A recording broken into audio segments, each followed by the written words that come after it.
Russell, allez-y, nous sommes à 1 minute 30 de l'ouverture du créneau qui permet effectivement les arrêts de neutralisation et changement de pilote pour ceux justement qui partagent le volant avec un voire deux coéquipiers. Still number 12 and number 2. Number 12, the Talbot of Gareth Bennett, and number 2, Christian Traber, the Talbot Largo for the lead. In 24th place at the moment is a Morgan, which appeared here at Le Mans in the 24 hours twice before the war. It's the number 16 car. The number 16 car, the Morgan of Lee Sebber and his daughter Tamsin and Richard Plant.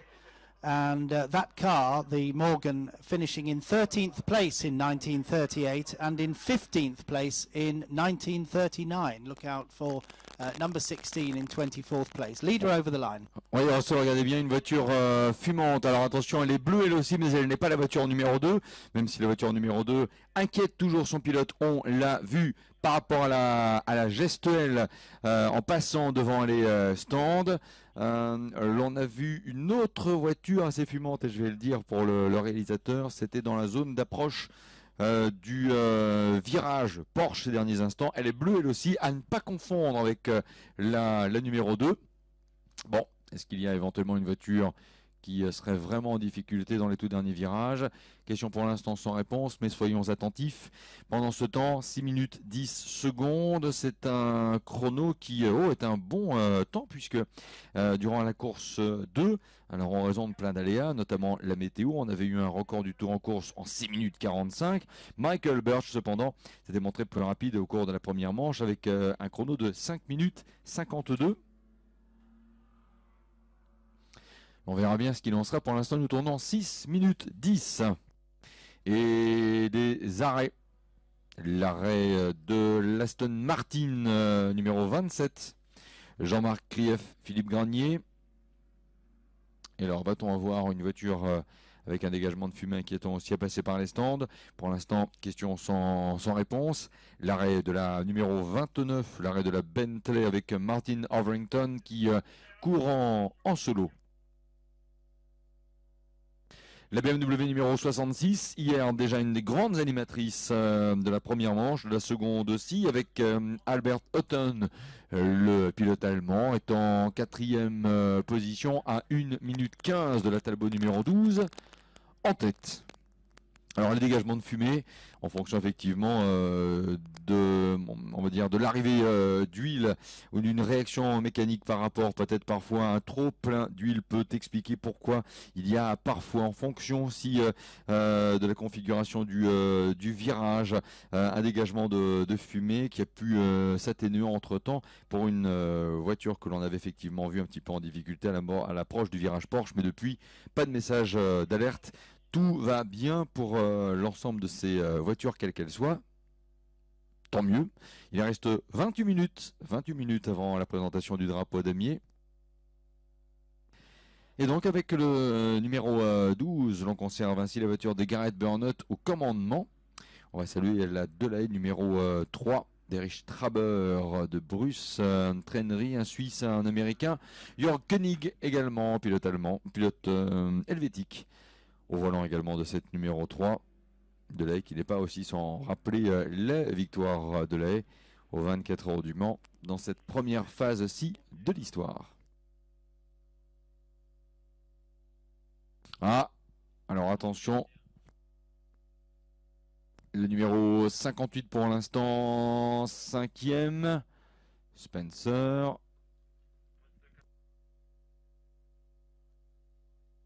Une voiture en phase d'arrêt du côté du rail. Alors, qui est en difficulté? Serait-ce la numéro 58? En tout cas, c'est le numéro qui a été prononcé par les commissaires il y a quelques instants. La Bugatti de Robert Spencer. En probable difficulté sur ce circuit des 24 heures du Mans. Une Bentley rentre au stand.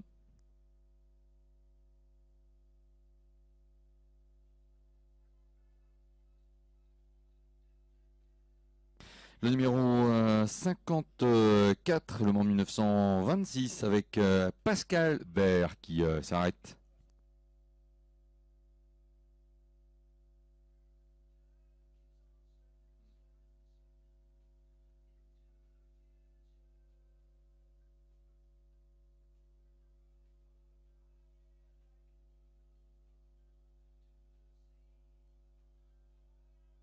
« 26 minutes et des arrêts stand en cours pour bien entendu chacun des pilotes au départ, des équipages ou même des pilotes en solo. Hervé Sarrazin s'est arrêté. L'arrêt entre autres de l'Invicta numéro 37, Lucas Schliespen et Christophe Vigneault passés par les stands. L'Alvis de Ernst Chalupa, de Fred Herzog, un Autrichien, un Allemand respectivement également dans la voie de décélération.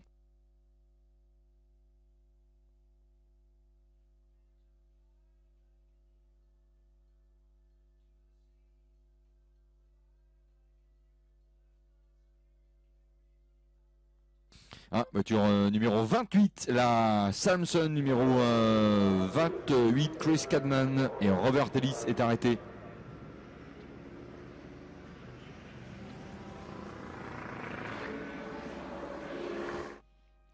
The Samson has stopped. That's the number 28 car of Chris Cadman and Robert Ellis has stopped on the course. Number 28. Et l'arrêt de la Saint-Germain Le Mans 1935 de Hagan Prill et Clark Trio de pilote britannique. La numéro 1 est rentrée au stand.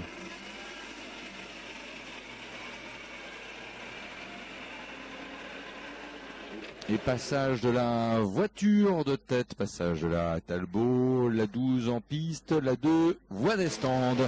L'arrêt de la Talbot numéro 2 sera intéressant de voir d'ailleurs avec la vidéosurveillance ce que va faire le pilote. Selon s'en souvient, les tout premiers instants avaient été marqués par un dégagement de fumée assez important, un peu confirmé à l'instant, puisque du côté des stands, l'équipe technique vient de retirer le capot moteur. Et oui, effectivement, il y a un petit peu de fumée à se dégager. Alors qu'est-ce que l'on va décider de faire? Oh bien finalement, non, peut-être avoir par la suppression ou par l'enlèvement de ce capot moteur fait baisser un petit peu la température ou encore que en théorie on n'a pas eu le temps de le faire. Christian Traber va dans un instant s'élancer. On n'a pas refait de complément liquide de quoi que ce soit. 90 secondes, rappelons-le, c'est le temps qui doit s'écouler entre l'instant où une voiture passe la voie des stands et donc franchit les lignes de chronométrage. C'est la boucle d'entrée stand pour reprendre les mots qui vont bien. Et la boucle de sortie des stands, c'est la ligne blanche qui est en fait visible elle aussi dans toute la transversale de la piste. En sortie de ces mêmes stands, on va peut-être la suivre et la visualiser avec la Talbot numéro 2, non, passe à la BMW numéro 5 en piste, et c'est normal, priorité à l'action pleine course, mais en fait entre le franchissement de ces deux lignes blanches, il doit y avoir 90 secondes. C'est obligatoire pour chaque voiture, chaque concurrent, quel que soit le plateau. L'unique condition, c'est de s'arrêter, arrêt de neutralisation pour les pilotes en solo et arrêt mise à profit pour effectuer le changement de pilote lorsque une voiture est confiée à 2, 3, voire même jusqu'à 4 pilotes, comme le règlement Le Mans classique le stipule. La BMW, vraisemblablement la voiture numéro 66, pardon, c'est bien elle. Passé à l'instant devant le stand, le pilote qui a fait un signe de la main, prochain tour, a-t-il dit en pointant justement du doigt la voie des stands, il a bien montré que je m'arrête. C'est ce qu'il a voulu signifier au prochain passage. Oh là là, la numéro 2,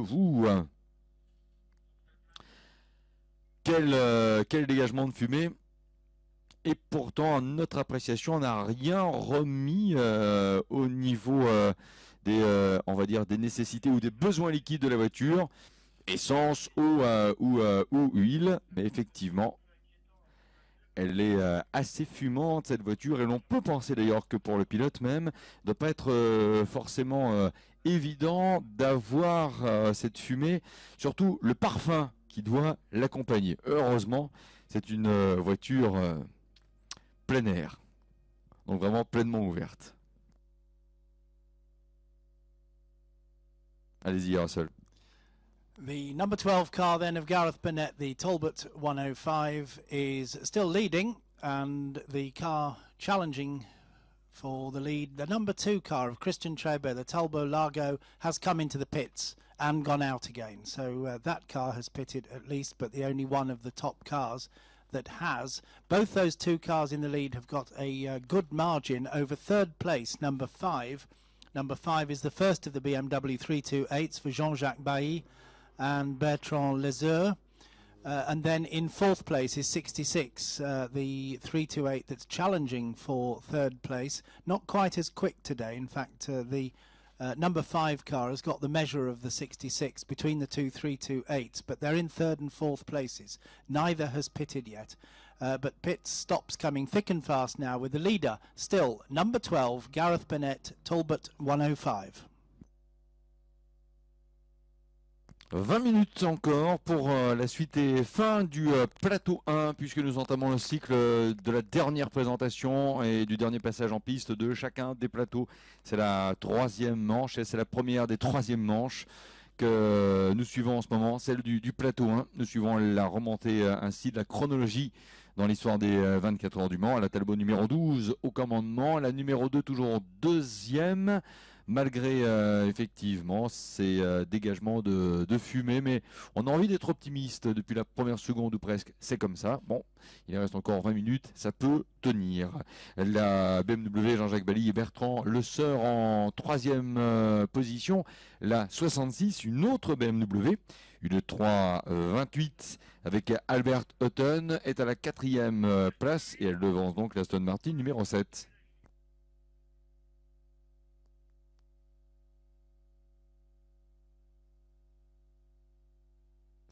La 6e position est occupée par la Bugatti de Robert Spencer, qui s'est arrêté d'ailleurs au stand. La 7e place avec le numéro 31 pour la Bugatti de Hugues Baudon de Frédéric Novo. 8e place. Elle était repartie ces derniers instants. Il peut y avoir un petit peu de changement par rapport bien sûr au temps d'arrêt, par rapport aussi à l'instant où les voitures rivales de tel ou tel concurrent, quel que soit le niveau dans le classement, s'est arrêté aussi. Donc considérons qu'elle est quand même en 8e position. L'Invicta de Helmut Rothenberger et de Gaëtan Watrin, un Allemand et un Belge respectivement. 9e place avec le numéro 68, l'Alfa Romeo de Roland Dietrin, Jean-Jacques Lallemand, Nicolas Dietrin, et donc en 10e position avec le numéro 50, la Lagranda de Richard Ray Smith, le pilote britannique en 10e position.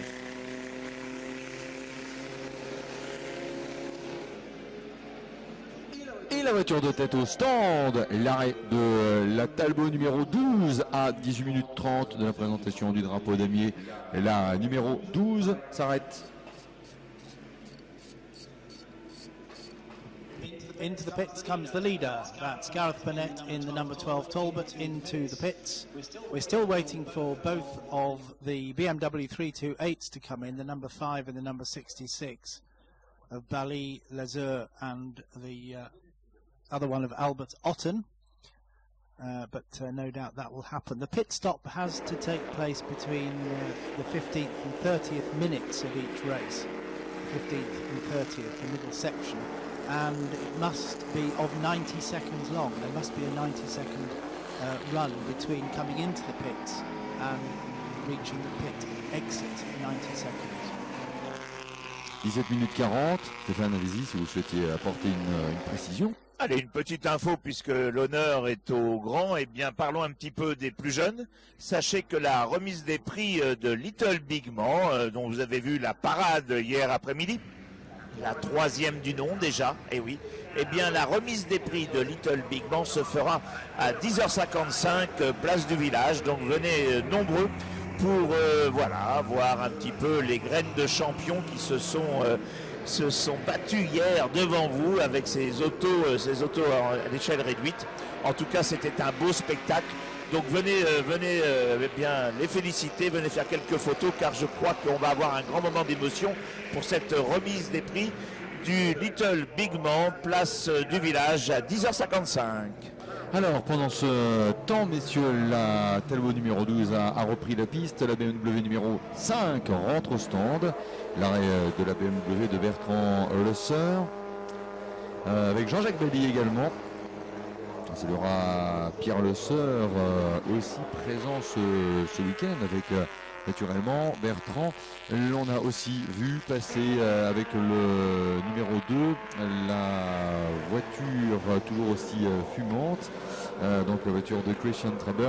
J'ai même le sentiment, pour l'avoir regardé au dernier passage, que le pilote a l'air de se voûter volontairement pour profiter du saut de vent qui lui-même lui évite de trop respirer de fumée. C'est l'impression que ça donnait en la voyant passer au niveau du virage du raccordement ces tout derniers instants.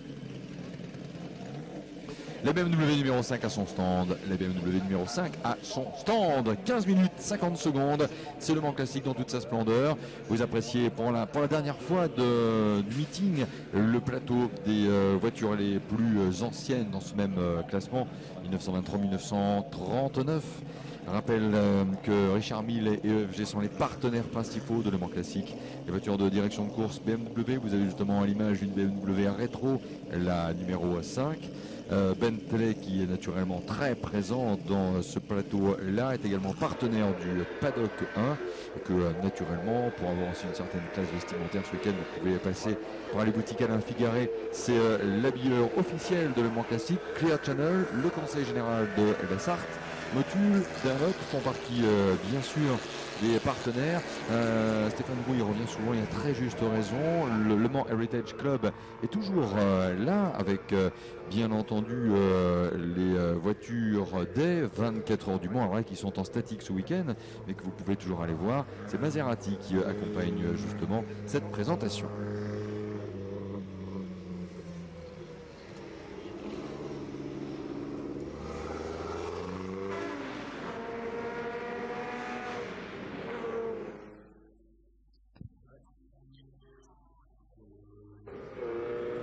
First of the Aston Martins in the race is the Paul Chase Gardner and David Allen car, the Speed 2 litre Aston Martin, and with all the pit stops and outlaps going on, they're showing in 7th place at the moment. Number 7, the leading Aston Martin, and then the first of the Bentleys is the Martin Overington car in 6th place. That's number 29. The Martin Overington Bentley 4.5 litre with the supercharger, the famous blower Bentleys. This is an example. Never something that W.O. Bentley wanted as a development. It went against his instincts to improve power in that way. Many would say that he was right. There's no outright victories ever in a significant race for a blower Bentley. But it was a private project, a privately funded engineering project to develop the blower Bentleys, which no doubt get talked about a great deal. The phrase blower Bentley, of course, is very familiar. And one such then is the leading car amongst the Bentleys, showing in 6th place at the moment, the number 29 car of Martin Overington. 5 minutes avant le top horaire, 10 heures, et Talbot toujours et bien finalement avec le vent en poupe en ce moment sur ce circuit des 24 heures du Mans, en référence bien sûr à la voiture numéro 12. On signale une présentation de drapeau exact, une voiture arrêtée chez le Roi Merlin. Alors c'est pas une pub gratuite, hein, c'est un petit clin d'œil tout simplement à cette zone où c'est arrêté une voiture. Non, on va pas faire de bricolage le dimanche, de la mécanique peut-être, bricolage pas vraiment, avec voilà l'arrêt de cette voiture en bordure effectivement de ce magasin bien connu qui a été inauguré en 1979, mon cher Stéphane Roux. Voilà. Petite info, et à gauche on rappelle il y a Family Village qui a été en fait développé par Jacques Nicoli. C'est le monsieur qui va faire ses courses et qui fait la course aussi. en même Bruno, vous êtes vraiment l'historien du Mans, hein, donc jusqu'au magasin de bricolage. Voilà, vous avez vu ça un petit peu. Et pourtant, c'est pas mon rayon, je peux vous le dire.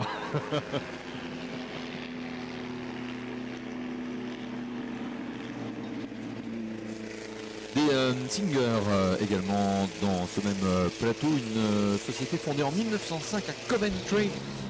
C'est effectivement Seul Douglas qui pourrait revenir sur, pourquoi pas, l'histoire de cette marque, alors qu'il n'a pas de lien avec la compagnie éponyme qui est donc américaine, Singer Automobile. C'était aussi un fabricant de bicyclettes qui s'est naturellement intéressé avec l'extension des moteurs à explosion à la construction de motocyclettes avant de se lancer pleinement dans la construction de voitures. Et effectivement, les Singer au Mans, il y en a eu aussi un bon nombre avec un moteur qui chantait bien finalement pour des Singer. Attention, un petit morceau de... ça ressemble effectivement à un colis d'échappement, en tout cas un élément d'échappement qui a été perdu, alors que, oh là là, sur les écrans géants, vous retrouvez la voiture numéro 2 et regardez bien le pilote qui... on a vraiment le sentiment qu'il rentre la tête dans les épaules, se penche légèrement sur le côté. Alors certes, il va faire comme Raymond Poulidor, on le disait à l'époque, c'est-à-dire baisser la tête pour avoir l'air d'un coureur, mais en même temps on sent aussi qu'il y a une volonté d'éviter de terminer asphyxié complètement par le dégagement de fumée qui est vérifié sur la Talbot numéro 2 depuis le départ. You can see on the big screens, I'm sure, the efforts that the second place car, number 2, Christian Traber, is going through to maintain his second place. He's, I'm tempted to say, he's only 20 seconds behind Gareth Bennett now. Number 12, the leader, Gareth Bennett in the Talbot 105, but still plugging on behind that smoke screen, or inside that smoke screen, is number 2, Christian Traber in the Talbot Largo. That's a real racing car, isn't it? What a fabulous looking machine that number 2 car is of Traber, with or without its smoke shroud. One has to keep wondering whether he's going to finish. There are 10 minutes, well 9.5 to be precise, 9.5 minutes remaining in the motor race, and let's hope that Christian Traber makes it through to the end. Nous sommes à 9 minutes et quelques 20 secondes de la présentation du drapeau damier. La Talbot numéro 12 toujours en tête, un peu plus de 19 secondes d'avance sur la Talbot numéro 2, toujours aussi fumante, avec Traber qui se bat bel et bien avec sa voiture et qui pourrait presque attraper ou se défaire une épaule, tellement justement il se penche sur le côté pour éviter de terminer asphyxié avec le dégagement de fumée qui accompagne justement la progression de la Talbot numéro 2. Bon, on le dit avec une certaine ironie, ça ne peut pas être forcément évident, c'est toujours un bonheur de piloter ces voitures, mais là il y a quand même une situation d'inconfort manifeste. La 3e position pour la BMW numéro 5, la voiture de Jean-Jacques Belly et de Bertrand Le Seur, suit la BMW numéro 66, la voiture de Albert Hutton, et 5e position pour la Bugatti de Hugues Baudon, de Frédéric Nouveau. Bugatti 2 victoires dans l'histoire des 24 ans du Mans en 1937 et 1939 avec des tanks à l'époque. Je préférais d'ailleurs ce genre de tank là, beaucoup plus sportif que les tanks des années suivantes. 6e position pour une Bentley de 1929 avec Martin Overington. C'est la voiture en 6e position, alors que la 7 est 7e. L'Aston Martin de Paul Chase Gardner, David Allen. La place suivante avec la 8e position pour l'Indycar d'Helmut Ranstenberger, Gaëtan Ouattrin. 9e place pour l'Indycar de Trevor Svets, pilote britannique. Et le détail du top 10 avec l'Alfa Romeo de Roland Dietrin, Jean-Jacques Lallemand et Nicolas Dietrin. Positions at the moment with 7.5 minutes remaining. Then number 12 in the lead, the Talbot 105 of Gareth Bennett, then Christian Traber. Whilst we were talking about all that smoke, by the way, he was busily setting his personal best lap just very recently whilst we were talking about that smoke cloud. Best lap for Traber, personal lap. In 3rd place, number 5, the BMW 328 of Jean-Jacques Bally and Bertrand Lezeur. In 4th place, 66, the similar car of Albert Otten. In 5th place, 29, Martin Overington's Bentley. In 6th place, number 35, is the Invicta S-Type of Helmut Rottenberger and Gaetan Bertrand. In 7th place, number 7, is the Paul Chase Gardner Aston Martin. In 8th place, 59, is the Invicta of Trevor Sweet. So 2 Invictas up there in the top 10. 9th place is 68. 68 is the Alfa Romeo 8C of Roland Dieterin and Jean-Jacques Lallemand with Nicolas Dieterin in 9th place. And in 10th place is number 50. Number 50, the Lagonda LG45 of Richard Ray Smith. Lagonda taking a win here in the Le Mans 24 Hours way back in 1935. That's the top 10. 6 minutes avant la présentation du drapeau à damier, 6 minutes avant la présentation du drapeau à damier sur le circuit des 24 heures du Mans. Il y a toujours un plafond nuageux assez menaçant, très clairement. Mais bon, souhaitons effectivement que ça tienne en l'état.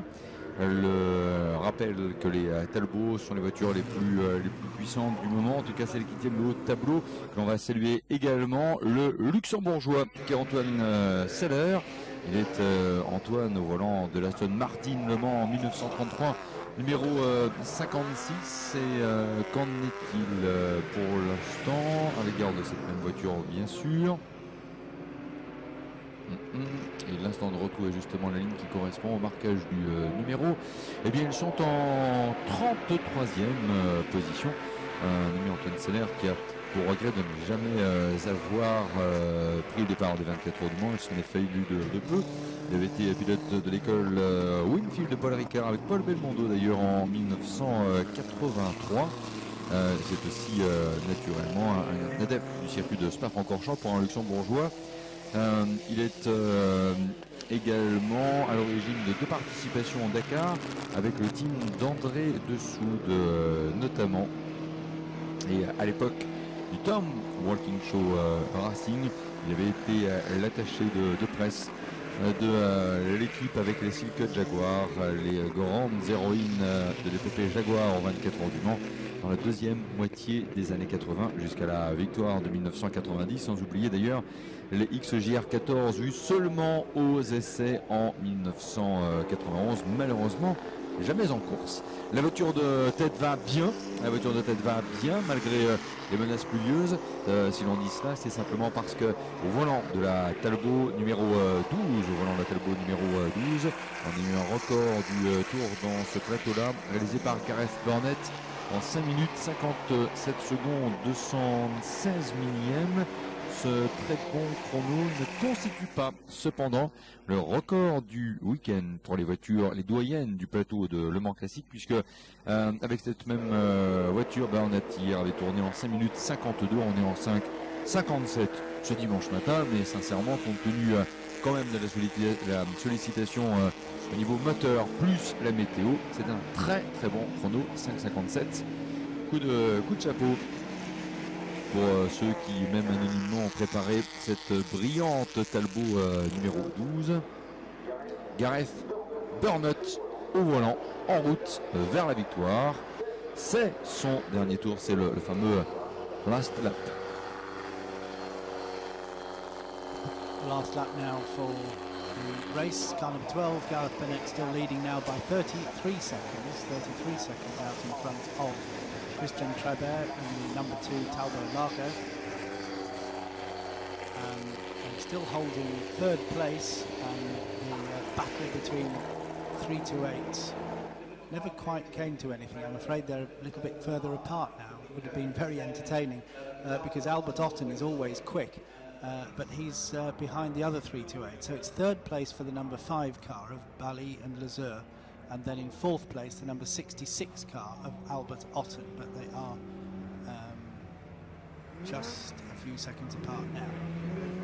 Une voiture arrêtée, il nous a semblé reconnaître. Il devait s'agir d'une Bugatti, mais à défaut. Voilà, numéro 58, merci au commissaire du poste 8 qui nous confirme en fait que c'est la voiture de Robert Spencer.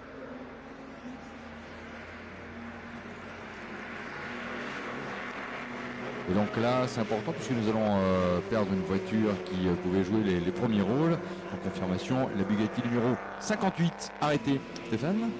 Oui, une petite information. Si vous avez trouvé les clés d'une BMW, s'il vous plaît, pouvez-vous les ramener immédiatement au Drivers Club, s'il vous plaît, les clés d'une BMW, si vous les trouvez, soyez assez gentils de nous les ramener au Drivers Club, s'il vous plaît.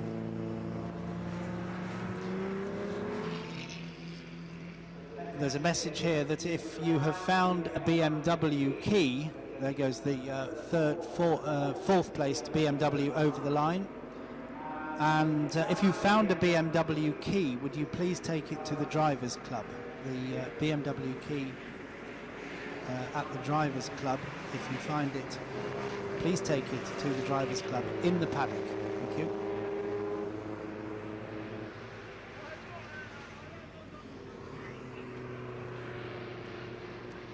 Dernier tour donc, dernier tour pour les pilotes du plateau 1 et dernière occasion aussi de saluer des Bentley et puis l'ensemble des voitures qui constituent d'ailleurs ce plateau, MG, Lagonda, Morgan, BMW, Alfa Romeo. C'est vrai qu'à l'heure d'espérer et d'appeler au retour d'un grand constructeur italien, souvenons-nous que c'est Alfa Romeo qui a donc ouvert le palmarès des constructeurs italiens vainqueurs aux 24 heures du Mans, en prenant ainsi la succession et bien tout simplement des Bentley Boys, et ce donc dès 1931 dans la grande histoire des 24 heures du Mans. L'occasion également de saluer le mérite de grands pilotes comme Philippe Étancelin, naturellement Luigi Chinetti, naturellement aussi Tadzio Nuvolari, s'il en revient un petit instant. Sur justement les pilotes en question, il y a eu Lord O. Henry Perkin qui ont été également quelque part élevés au Mans dans l'environnement des Bentley Boys, qui avait gagné la course en 1931. 1932, Raymond Sommer, Luigi Chinetti, alors que l'on attend ici la présentation du drapeau damier. 1933, le même Raymond Sommer avec Tadzio Nuvolari, et donc en 1934 la victoire de Philippe Étancelin et de Luigi Chinetti. 1935 ce sera la victoire de Lagonda. 1936 pas d'édition des 24 heures du Mans.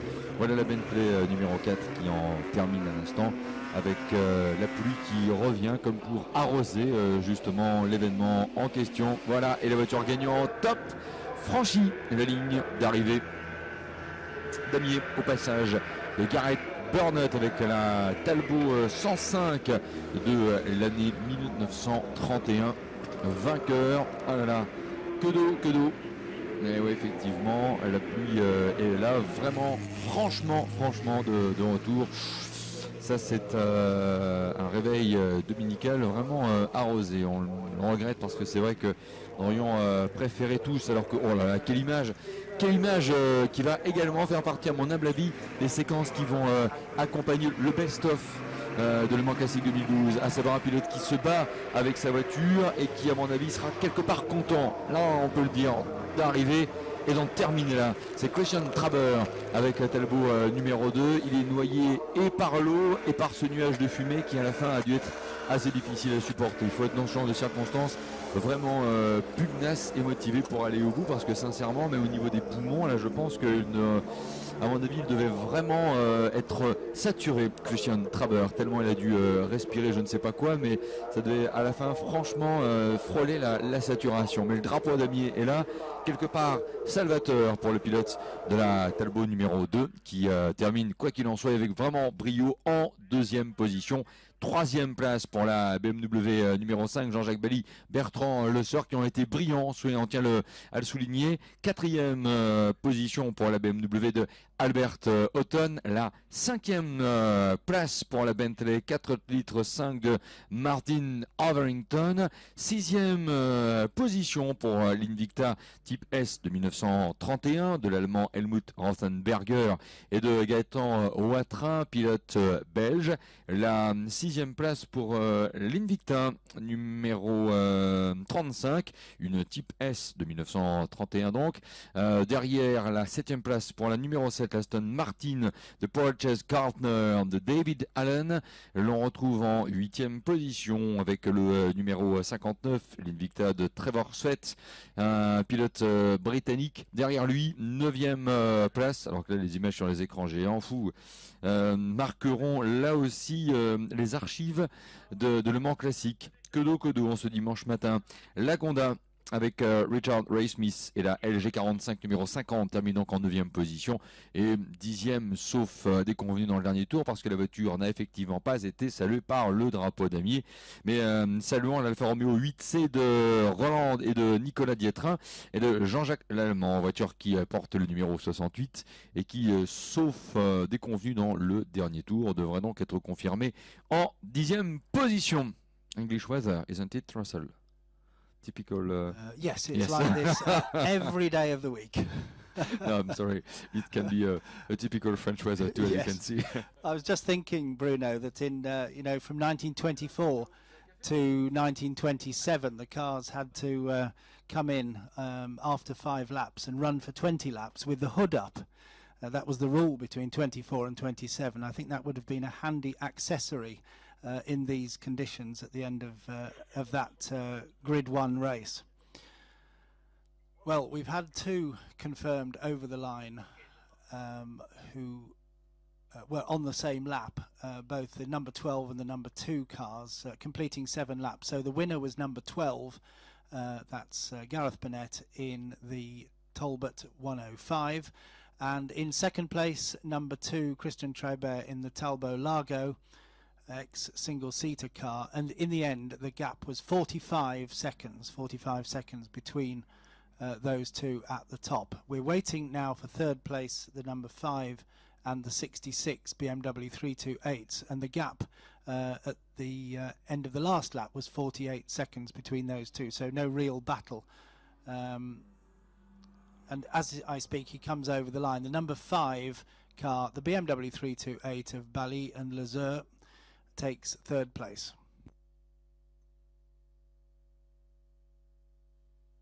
Ah là là là là là, c'est pas évident hein, tout cela. Bon, oui, bon courage à vous toutes et tous. Vous auriez espéré vivre un week-end Le Mans classique aussi radieux que ne l'a été bien entendu le grand rendez-vous des 24 heures du Mans et même d'ailleurs aussi celui du Grand Prix de France Moto pour lequel on avait vécu vraiment un super moment, c'est le moins que l'on puisse dire.